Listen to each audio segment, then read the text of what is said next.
Pemirsa, duka yang mendalam bagi bangsa Indonesia, ya pemirsa. Dua orang ini menurut pengamat ya telah jerumuskan Indonesia dalam jebakan utang Cina.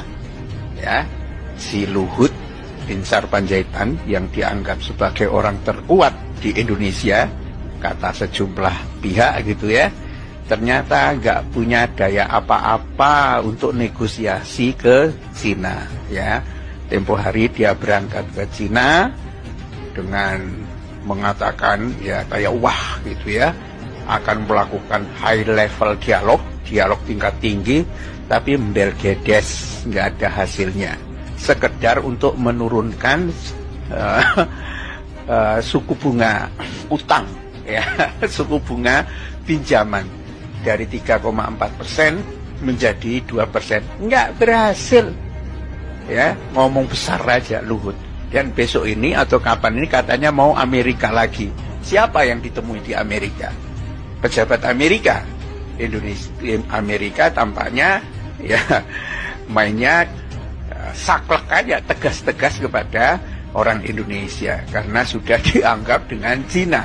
Ya, Cina yang dianggap sebagai saudara tuanya saja sudah nggak sudi dengan rengean-rengean modelnya Luhut gitu ya.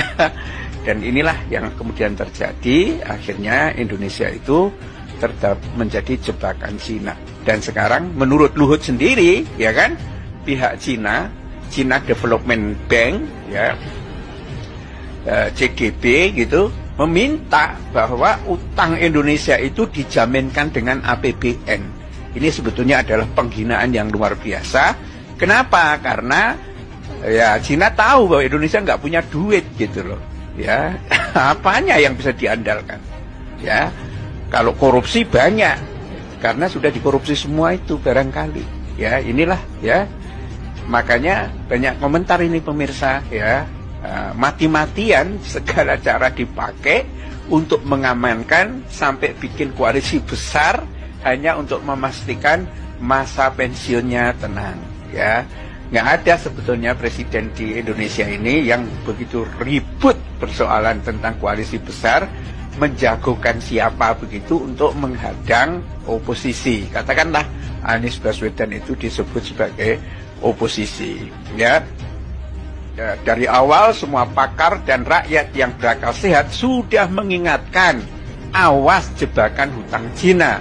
Tapi merasa pada sok jagoan ya rejim ini ya. Selesaikan tuh utang, tanggung jawab atas perbuatan, jangan lari dari masalah. Ya mereka lari lah. Makanya nanti ya kalau ganti rejim dan lain sebagainya baru bisa dituntut semuanya itu. Karena banyak tikus juga rupanya di situ pemirsa ya. Dan adakah negara-negara yang hutang ke Cina itu kemudian menjadi negara yang cukup hidup agak aman gitu? Nggak ada ya. Cina memang pintar membuat jebakan.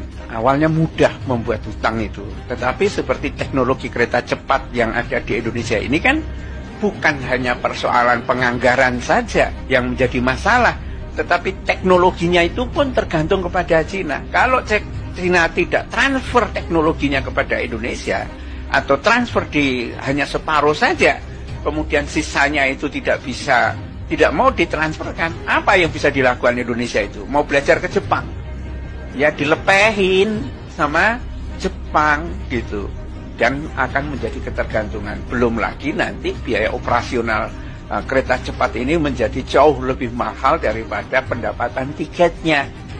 Mungkin hari-hari pertama para buzzer bisa dikerahkan, mereka naik gratis kan, mereka para buzzer ini juga orang-orang miskin-miskin semua, ya kan? Kalau toh mungkin dapat duit ya paling lepehan-lepehan hasil korupsi lah ya. Paling kan begitu saja gitu kan. Mereka akan seneng naik gratis kan, sehari, 2 hari, 3 hari, seminggu lah. Setelah itu orang suruh bayar tiketnya, siapa yang mau naik? Ini menjadi persoalan besar itu. Dan benarkah nanti Agustus itu bisa dijalankan? Paling molor lagi, jadi molor, bengkak. Dan tampaknya ini membuat ketakutan juga bagi Jokowi maupun Luhut juga sudah tua seperti itu, kemungkinan menghadapi situasi yang membuat diri mereka itu panik ya, karena jebakan Cina itu. Ini pemirsa, menurut Direktur Gerakan Perubahan ya Muslim Arbi, Presiden Jokowi dan Menteri Koordinator Bidang Kemaritiman dan Investasi Luhut Binsar Panjaitan dianggap membawa Indonesia ke dalam perangkap utang Cina ya. Pernyataan tersebut muncul sebagai tanggapan atas kegagalan Luhut. Ya gagal lah, memang bisa apa kan, dalam bernegosiasi dengan Cina untuk menurunkan suku bunga pinjaman proyek kereta cepat Jakarta-Bandung menjadi 2%. Akibatnya suku bunga pinjaman tetap pada 3,4%. Luhut gagal nego Cina, turunkan pinjaman kereta cepat. Dan Luhut Jokowi harus tanggung jawab. Bikin kereta cepat Jakarta-Bandung aja kayak ngos-ngosan kayak begini. Mau bangun ibu kota ya di IKN. Ya inilah asal mimpi saja, tetapi perhitungannya tidak memadai ya.